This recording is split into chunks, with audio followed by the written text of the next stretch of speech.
convention is that you write this class attribute before this init be protected, which means you don't want to access this statement outside of this class. He destroys it internally and creates this name underscore, then the class name, for example, animal. Hello coders, welcome to my channel. I am David, your guide to mastering programming. Today, you will master two key attribute types in Python, and more importantly, you will understand how Python handles public, protected, and private variables, which is a big mystery in Python. First attribute type is instance attribute. Instance attribute are attributes that belong to instance itself, and are sometimes referred to as member attributes. I'll create a class to show you the properties of instance attributes.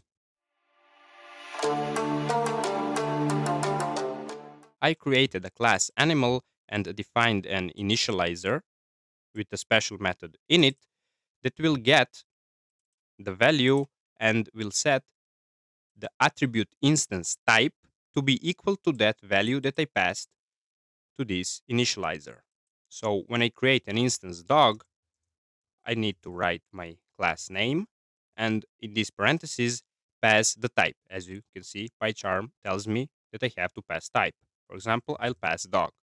Now when I print dog.type, I expect to see dog. And the dog is printed.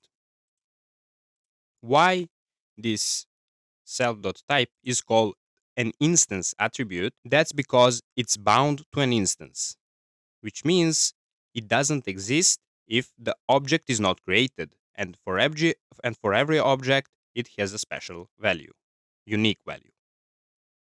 For example, here I could create cat and write animal and pass now type cat. Now when I print cat.type, even though the attribute name is the same, the value for these two objects will be different.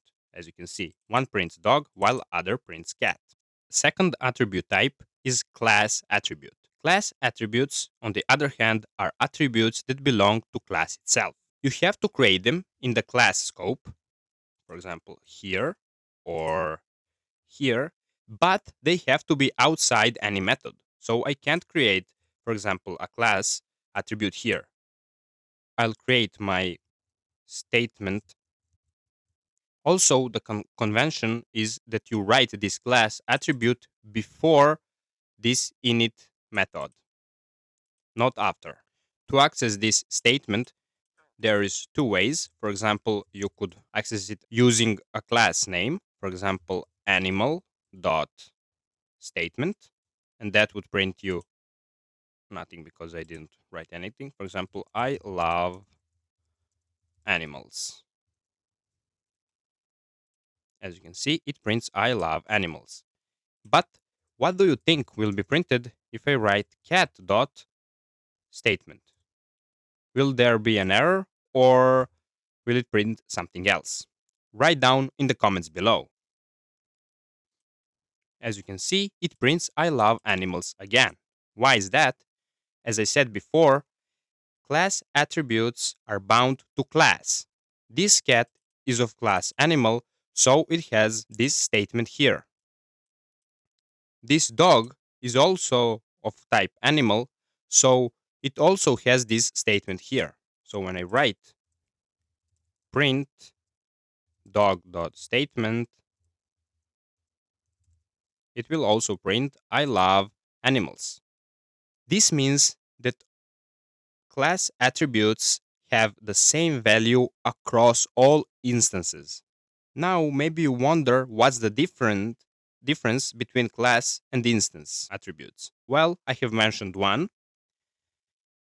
Instance attributes are bound to instances, which means they are different for different instances, while class attributes are bound to class, which means across all the instances of the same class, that class attribute will have the same value, as you have seen here. Another difference is that in order to access this instance attribute, you have to create an object for that. But to access a class statement, I mean class attribute, you don't have to create an object.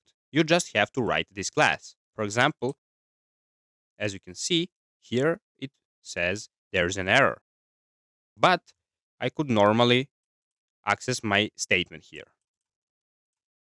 It, it prints name error because there is no cat.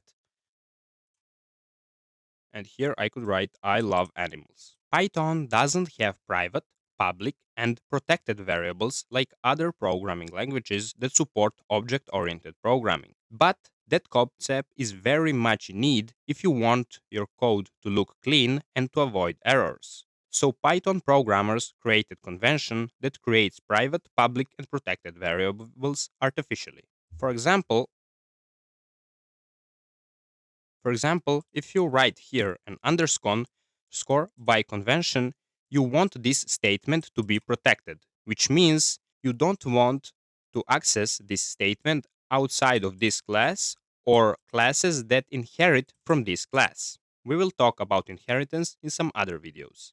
But, for example, if you want to create a private variable, a private attribute, you could write here, for example, self dot and then double underscore just before the variable name and write here, for example, name, because you don't want everyone to know your dog's name, just you. And here it could be max. Now, when I print dog dot name, as you can see, it says attribute error. Animal object has no attribute underscore underscore name. When Python sees two underscores before a name and they don't appear after the name, he mangles this name. He destroys it internally and creates this name.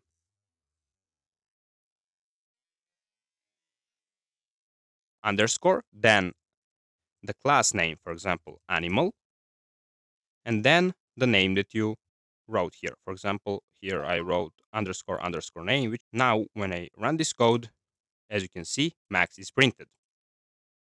Also, I didn't show you that you could still access this underscore animal dot underscore statement. Now when I run this, as you can see, I love animals. So the moral of the story is that you could actually access them by this workaround and here just by simply writing the name. But this underscore should indicate to you that you shouldn't access it outside of this animal scope, which also Python tells you here with this yellowish outline. The same applies to this private, so-called private, because as you can see, it's not private. You could actually access it, but in this way. And when none of the above are written, if the name doesn't have one underscore before it or two underscores before it, like this self.type, it means that that name is public, that you could access it wherever you want or can, like this type. And as you can see, your Python doesn't outline this dog.type. I hope you found this video helpful. Like and subscribe for more coding content. See you in my next video. Until then, keep coding.